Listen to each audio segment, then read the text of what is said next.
Hello, welcome to Murder and Lattes. My name is Rachel, and thank you for joining me for another video. Today I am drinking some coffee from Beanbox. It's a holiday blend our friends got us for Christmas. There were 6 of them in there, and so today's is home for the holidays. It's got a roast level that's light and balanced, and it's supposed to taste like graham cracker, orange, and peanut butter cup. Now, side note, if you've never had peanut butter coffee, I highly recommend.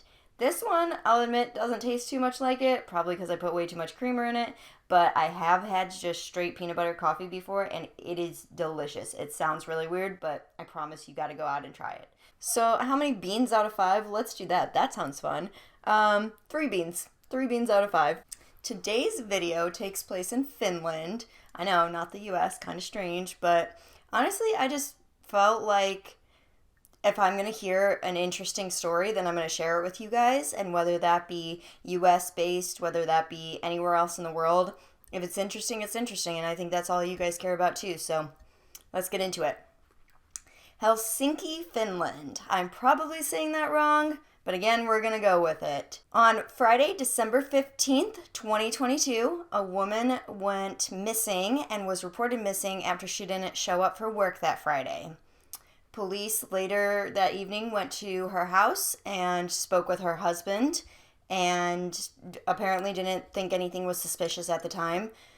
There were also search parties that they sent out and were trying to look for her. Friends and family were looking for her, but unfortunately nothing came up that night.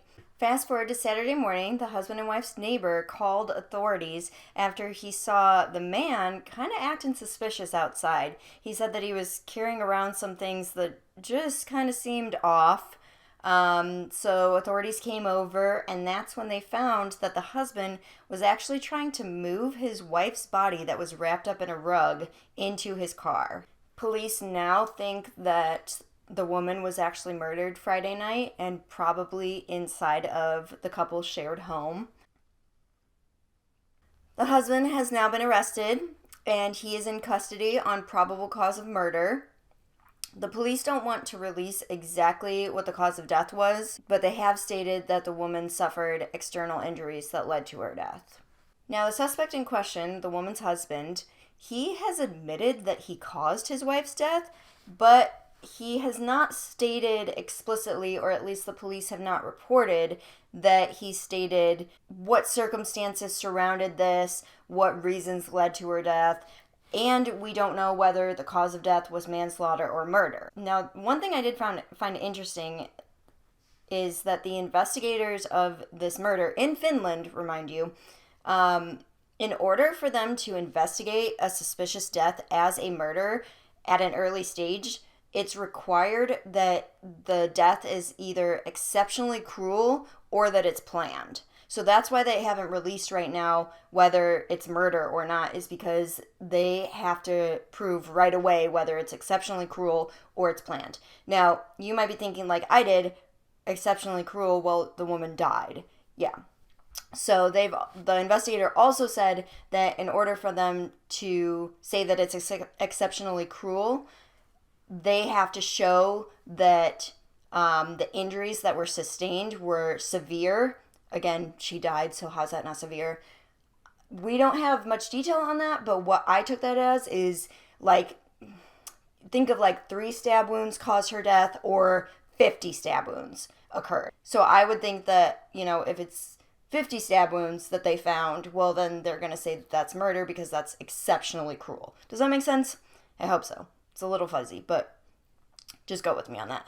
The other thing that could lead them to push this as a murder at an early stage, remind you, is how long the violence went on for. So they don't give us a timeline on that, but if the violence occurred for a long period of time, then they could also classify it as a murder. Not clear whether it's manslaughter or murder, but that's what we have to go off of. Again, the husband has admitted that he caused her death, but has not admitted anything further than that we know of. So this man and this woman, who were they? We don't have any names. This is something I found really interesting.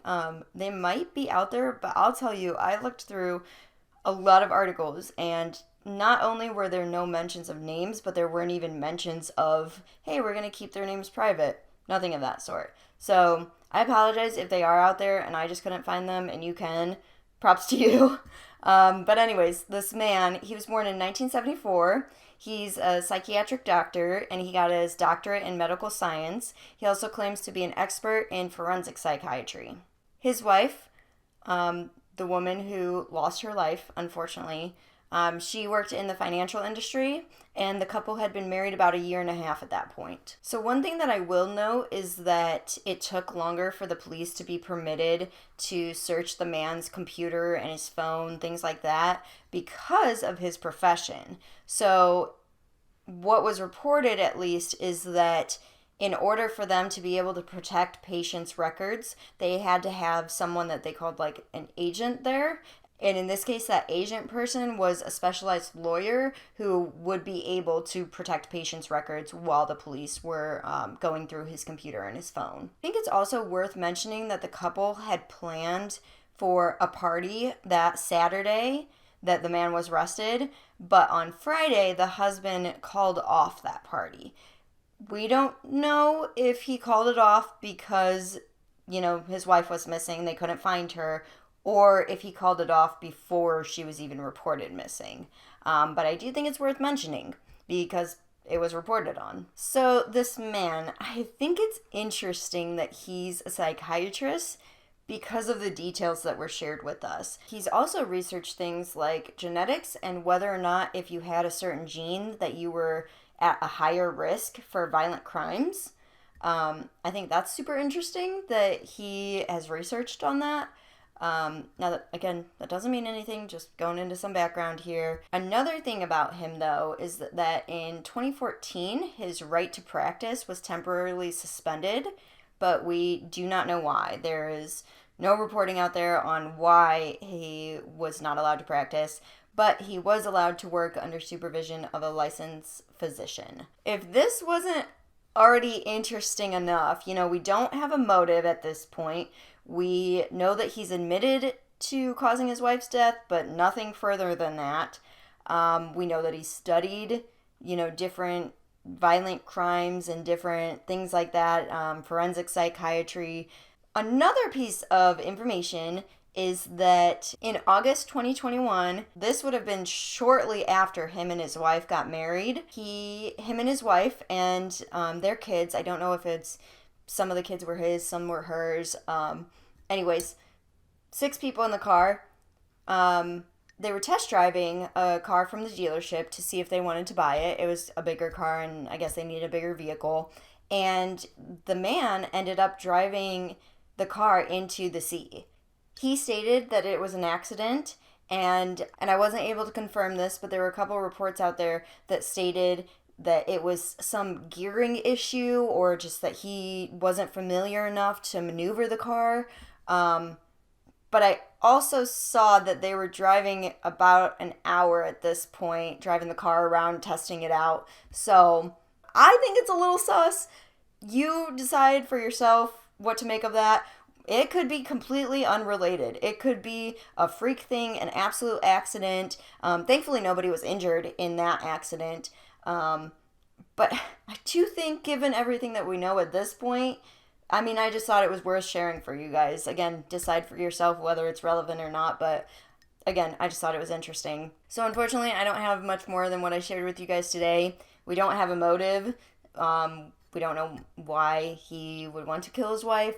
Again, this is from Finland, so the translations just in general, that was a lot to dig through, but I still thought it was interesting enough that it was worth sharing with you guys.